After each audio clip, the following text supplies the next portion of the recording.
Greetings, viewers. Once again returning. And once again, the bad audio quality is also returning.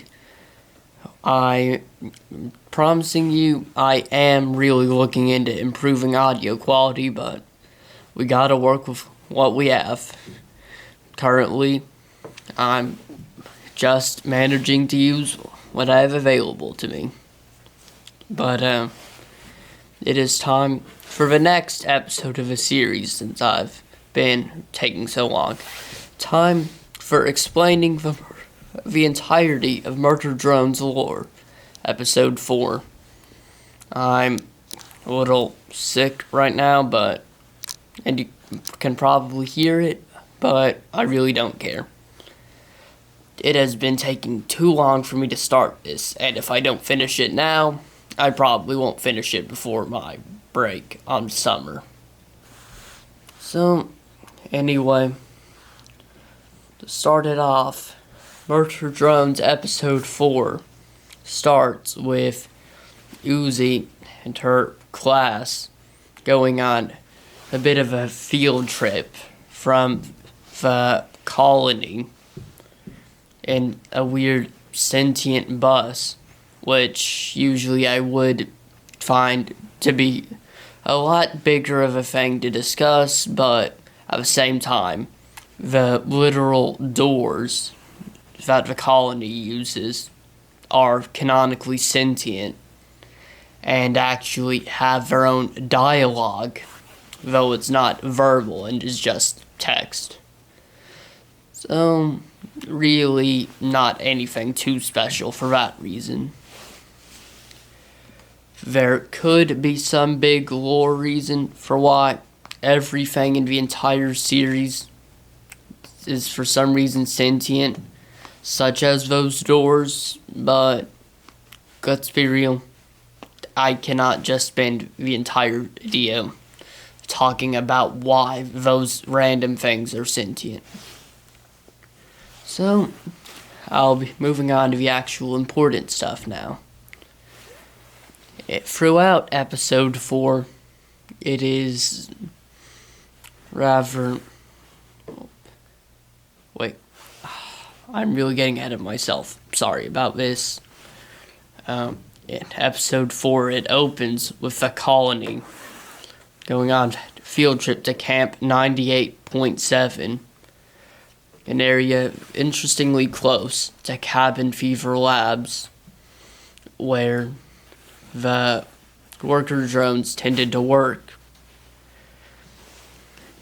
It's important to note that numerous things connect it vaguely to the Cabin Fever Labs, because it's shown that there are documents from Cabin Fever Labs, as well as depictions of sentinels from there, and etc. Even the key bug, speaking of a proximity reader, all of those are located in Camp 98.7 during the episode. Cabin Fever Labs, for anyone who still hasn't understood this part of the lore, is a human organization working for J.C. Jensen on Copper-9 to research the solver and to try to cure it, essentially leading to the spread of the solver across Copper-9. That is what largely led to it being able to destroy Copper-9 in episode 7, and half destroy it in episode 1, before episode 1, as has been portrayed consistently. They managed to create a cure, that being the USB cross that allows them to exercise the solver and patch it, but, of course, that did not go very well. Uzi is going through there to investigate because she needs to learn about her past. She wants to understand what happened with Nori. Very simple stuff. But the teacher sent the entire class because He's mad about their low test scores and not getting a year-end bonus. Still, the teacher is honestly one of the best characters. They just do not care about anything. It is perfect. But, anyway, Uzi had to have them dragged as well, annoyingly, and because of that, N and V acted as real counselors there and watched over them while Uzi snuck off to investigate everything as well as find Doll, because simply they were still after her when from Doll nearly killing them in episode 3. That was the only reason V agreed to the whole plan, despite intending to kill Uzi herself as well. The entire episode also has a lot of build-up from previous concepts, such as Uzi's ostracism, leading her to really hate her class, and all of them hated her horribly.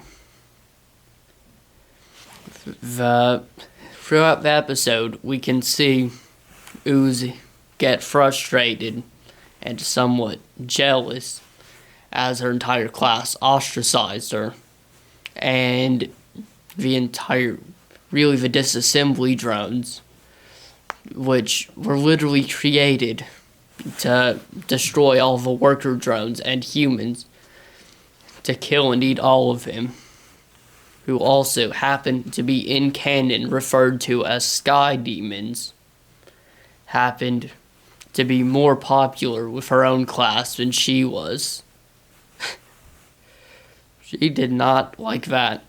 She especially didn't like that half of the class was flirting with N. They really overstepped their boundaries there. But, of course, Uzi did succeed in investigating slowly.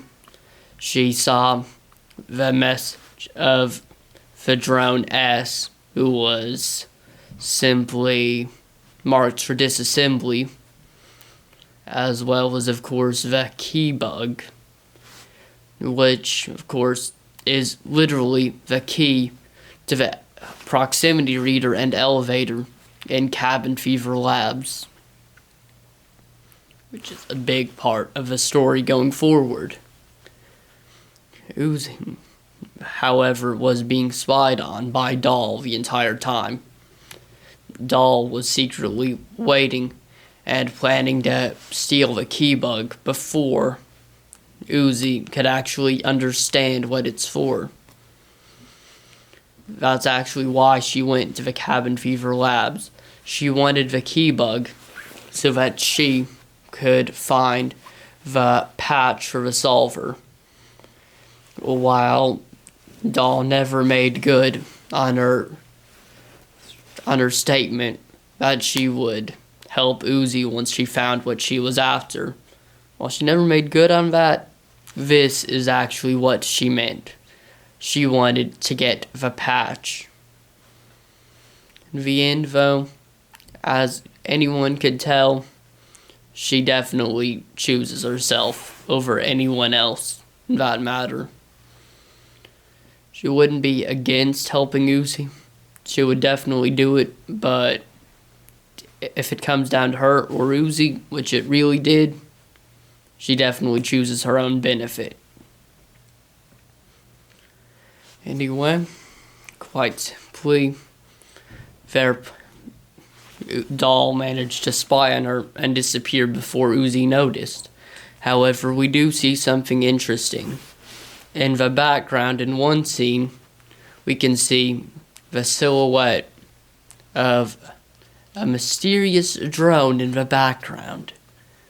And then we actually see shine the flashlight over it, and we get to see who it is. Some people don't really understand yet, and some people just really theorize about this during the episode, but the answer is that it was Sin. Specifically, as we call her, Skin, which is Sin, wearing Tessa's skin after killing her. It's very clear that that's who it is in the background. I mean, it has Tessa's hair, Tessa's bow thing. It is very clear that there's skin on their arms, which is not a normal thing for a drone. Their head is clearly drone-shaped.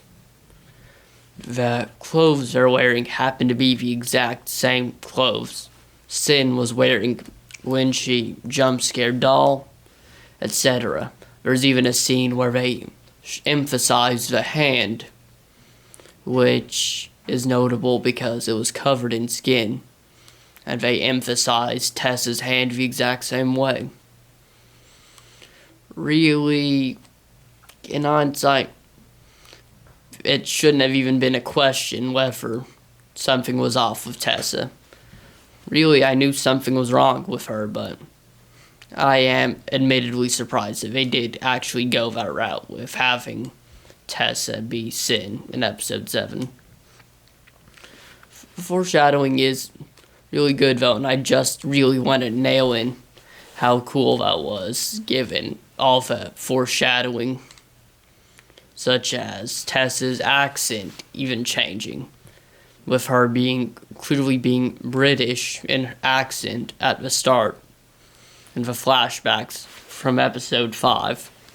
Meanwhile, afterwards, in the present, she clearly has an Australian accent, which alone was a good sign that she was fake. Not to mention the creepy bug foreshadowing being used to foreshadow Skin in episode 5 with a disgusting bug doll thing that Sin made. Anyway, I'll stop going off topic here. Say that throughout this, we consistently see build up with Uzi needing to eat because she's overheating, and she's actually a zombie drone, which N gets visions when touching a zombie drone VHS that remind him of Sin and the events of the Elliot massacre. And really, this kind of leads to a bit of another doll scene, because in that scene you could actually see that Doll is spying on N through a monitor. You could see that Doll isn't anywhere in the room, but in the reflection you could see blinking eyes, specifically that of Doll's, which is not exactly a new thing, because, I mean, in episode 3 you could literally see in the reflection of Doll at the start, Sin's eyes blink, which is one of the few times you actually just see Sin herself as outside of a flashback. Anyway, of course, really, Uzi, because she's a zombie drone, which she didn't understand at the time, she ended up needing to eat oil and overheating constantly, and she was developing quite literally cabin fever. She was isolating herself from the group. She was heavily ostracized. She was seeing everything go wrong and overall avoiding social activity in the cold weather. And all of those actually contribute to cabin fever, which is why the episode is named Cabin Fever, as well as being a nod to the cabin fever labs. Throughout this all, that is a large part of why Uzi started killing and eating half the class, but that is not really all. There was also just, in addition to everything else, because I do want to note that cabin fever is just why she was overheating so bad, really. She obviously overheats normally without oil. It's just that her circumstances were specifically causing her to heat up and go a little crazy. But throughout this all, there was also V threatening her, because V, who's been pretending to be insane throughout half the series, actually was very bitter towards Uzi. She understands that she's been watching over Anne horribly and doing a lousy job and being very toxic, and Uzi is essentially a sign of everything that she should have done instead, and how to actually keep Anne happy and safe. V understands that her and Anne are really drifting apart, and V is really bitter about that, even though she knows that it is not healthy in general. And really, people miss this. I feel like I have to say this a lot because people just really don't understand V's character arc, but of course, as anyone who's paid attention knows, V was actually suicidal throughout the entire series, which is a lot, with taking care of Anne being her only motivation for actually surviving in the series. That's why the sacrifice in episode 6 meant so much, even though we all knew she wasn't going to be gone forever. With the Final Destination teaser making it pretty clear that she's probably alive already and back. But anyway, throughout all this, with Eternal Dreams making it very clear that these characters indeed like this, V just was being very petty towards Uzi for this very reason, even though she knew that objectively Uzi was really what Anne needed. It's really sad, but everyone knows Murder Drones is a bleak world. One of the best I've ever seen, and really, it has more dystopian themes than I thought when I started it. But anyway, as it continues, things get more aggressive. Uzi ends up absolutely losing control and becomes Solver Uzi before killing and eating her entire class, aside from those that didn't ostracize her like Thad. She also tried to kill Lizzie, but that's when V stepped in again and saved Lizzie, as well as trying to kill Uzi. Of course, it was not close at all. Uzi absolutely destroyed V because zombie drones are higher than disassembly drones in pretty much everything. Disassembly drones are the watered down equivalent that can't even control the solver, or can't even control solver abilities, while zombie drones are the real thing. In fact, a zombie drone, specifically Sin, even created the disassembly drones just to do their work and make things easier, with it not even being the strongest zombie drone yet that did that, with the actual strongest so far being Uzi. And before anyone says anything, no, Sin is not the one that possesses Uzi. They sort of imply that in episode 4, but that's in a position of ignorance from the character's perspective. In actuality, Sid is just another puppet of the solver. It is the solver itself that possesses others and is a real, I guess, puppet master of the story. Though, obviously, I do refer to Sid individually because there are sub-details that could be, I guess, attributed to Sid rather than the solver. And because the solver Sin is technically her own character regardless, just like Uzi is her own character, despite being possessed by the sulfur. Anyway, I keep getting off topic here. Essentially, V almost gets killed by Uzi there, and calms the situation down, because the moment Uzi hurts In, which he really doesn't care that much, she immediately snaps out of it. Really, she also snapped out briefly when she saw V, because she is terrified of V at the time. But that one didn't really last like it did when she accidentally hurt In. And there's a little literal counseling in the sky after In throws her into the air. And then Uzi really just calms down.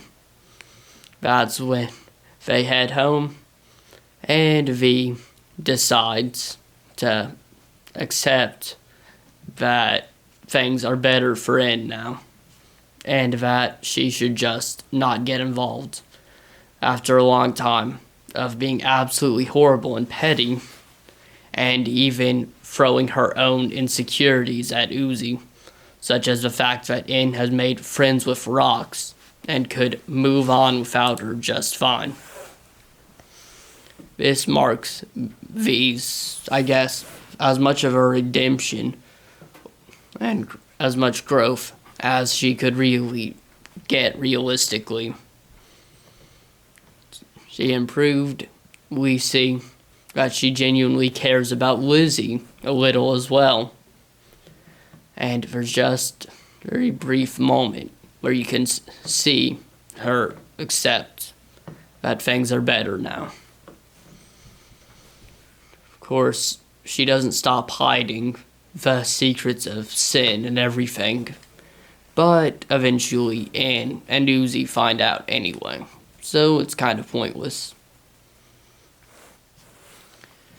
There's so many cool intricacies and character details in episode 4 that it's my personal favorite, despite every episode after it being objectively superior.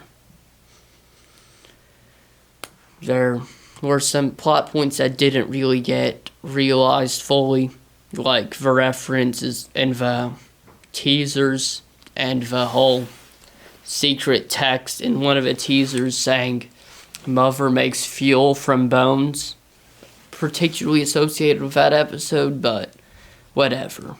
It's a plot point that I can theorize about forever, but I'm questioning if it'll ever actually be in the series or if it was just a random thing they threw in. I should also mention that according to episode 4, dogs are canonically immortal in murder drones, so that means the In dog plushie is canonically the most immortal character in the series, which is crazy given that every type of disassembly drone and zombie drone has numerous types of immortality. Anyway, I could really go on forever. V ends up taking the fault for killing the entire class, or the majority of it, for Uzi, and the teacher just doesn't care. I swear the teacher is 100% Lizzie's father. It is just perfect. At the end, Uzi is shown burning in the sunlight, and it ends with him zooming in on the zombie drone VHS. It is really interesting, but in the end, I can only speak about it for so long. Now, I'm just going to say this. Subscribe.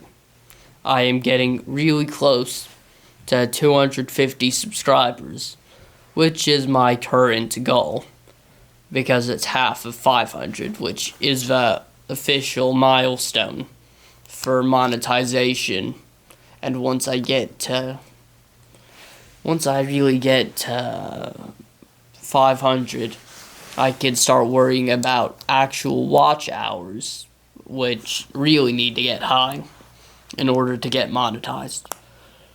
A friend of mine is talking about helping me get to 500 subscribers within the month, but that seems impossible. Or within a month. Anyway, looks like a return of a voice in the background just happened, but I think that'll be the end of this video. So please subscribe, share, like, possibly comment, and be sure to tell your friends about this video as much as possible. We gotta grow the community as much as possible, and the audio will improve eventually.